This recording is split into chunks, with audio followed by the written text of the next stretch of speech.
অবস্থা মানে বলার মতোই নয় যে মুকুল আসছিল অনেক, মানে মুকুলের গাছের ডাল পর্যন্ত মানে মাটিতে লটেছিল, কিন্তু যেগুলো আগুড় মুকুল ছিল সেগুলো গুটি আসছিল।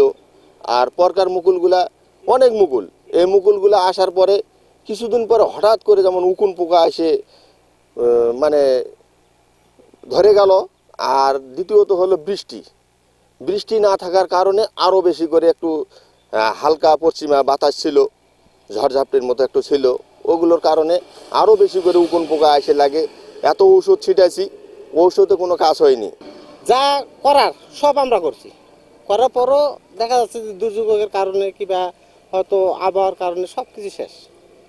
এখন এই এলাকার এমন কোনো লোক নাই যে 10 টাকা লাভ করতে হবে। প্রতিটা লোকেরই হয়তো কারো যার যেমন কোনো বাগান মনে করেন 50, 55, 60, 70 পর্যন্ত বাগান খালি বাগান নেওয়া আছে জমি বাদে। এই বাগানগুলা মালিকের টাকা দেওয়া ছাড়াও মনে করেন না হলে 50,000 টাকা লস আসবে, 20,000 টাকার আমটা জুটবে না। 8 বিঘা জমি গতবারও ছিল, এবারও আছে।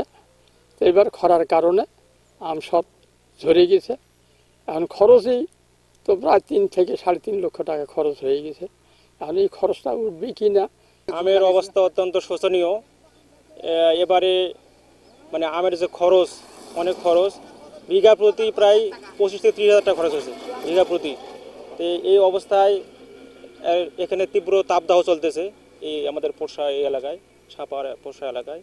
এই তাপদাহের কারণে আমের গুটি আগেই ঝরে গেছে অনেক, এবং আমের পার্সেন্টেজ খুবই কম। যতটুকু আছে এতটুকুর মধ্যে বিভিন্ন পোকায় আক্রান্ত। এতে কৃষকের অবস্থা অত্যন্ত শোচনীয় আর কি।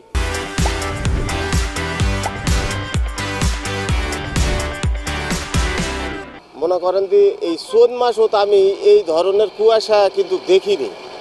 এত কুয়াশা, এই কুয়াশার কারণে হলো না অত্যন্ত তাপমাত্রা একটু বেশি, এই কারণে হলো। মোল কিন্তু ঠিকই আইছে, কিন্তু ওই মানে ঝরে গেছে সব। তো মনে করেন যে 5 বিঘা মাটির মনে করেন ধরেন 5% আম পাওয়া যাইতেও পারে, নাও পারে, এরকম পরিস্থিতি। বিষ তো মনে করেন 8 দিন 15 দিন পর পর মনে করেন ছিটা পড়ে। এখন বিষের কারণে না খরার কারণে এটা তো কোনো বোঝা যাচ্ছে না, ঝরে যাচ্ছে, সব ঝরে যাচ্ছে। আর যা বাই যা আছে একটু সেটা তো মনে করেন দেখেন উকুন পোকায় আবার শেষ হয়ে গেছে।